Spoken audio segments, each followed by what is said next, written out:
Well, good Wednesday morning. I hope you got that yard work done yesterday because we're going to be heating up just a little bit more here today. Thanks for joining us now at 9. I'm Taylor Petrus. I'm Belinda Post. Speaking of which, this is the Florida we know and love, right? All those high numbers hitting the 80s. Meteorologist Nash Rhodes, he can tell us a little bit more about some of those high temps. Yeah, even when we escape the summertime, still the Florida we know and love. Well, if you live in Cape Coral, you know about the Yacht Club, one of those places that just makes the city. Well, how does a bigger resort-style pool, new restaurants, and a marina sound for a remodel? It's a clean canvas now after Hurricane Ian there. So look at these two renderings. The city is considering both of them. The first thing that stuck out to me, you've got a parking garage and a resort pool in both of these options. Now, in this first option, again, it's very apparent, but option 2, this massive pool, and of course, the parking garage wraps around because parking, it is always an issue. Right now, a city committee is reviewing both of these. Wink News reporter Ash Patel shows us another feature that's sure to grab people's attention. In Cape Coral, Ash Patel, Wink News.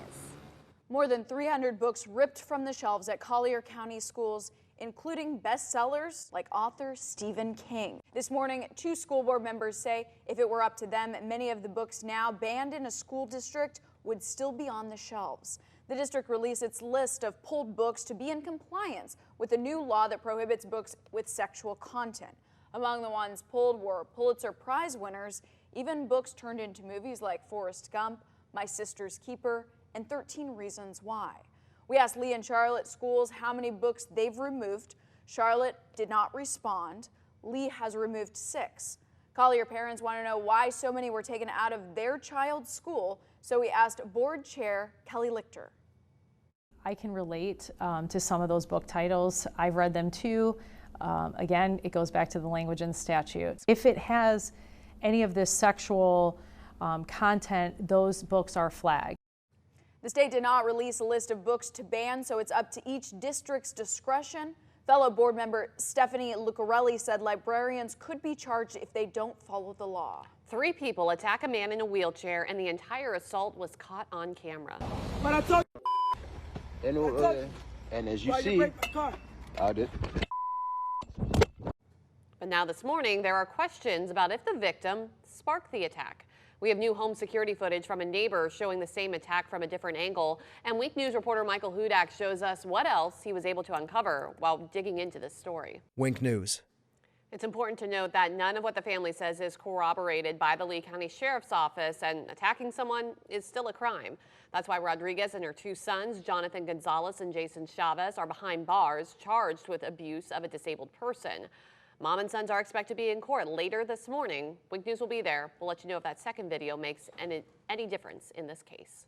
New information about how a firefighter was hurt on the job in Collier County when a fire hydrant was ripped from the ground and smashed into her legs. Here's our first look at Susanna Webb. Last month, she celebrated her 4th anniversary with the department. She's also the voice of firefighter Emily in the department children's animated series called Frank and Tank, which is on YouTube.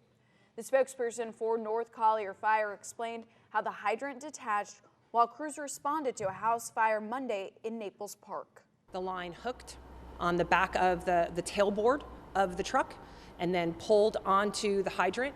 And the hydrant did exactly what the hydrant is designed to do. It pulled away. When it pulled away or broke off, it struck the firefighter.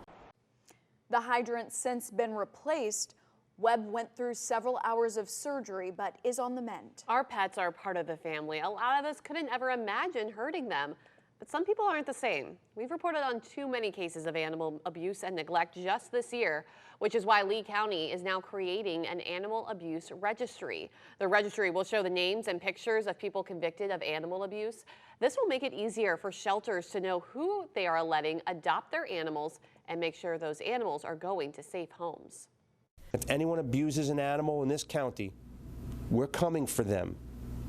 We're going to hunt them down, and they're going to jail.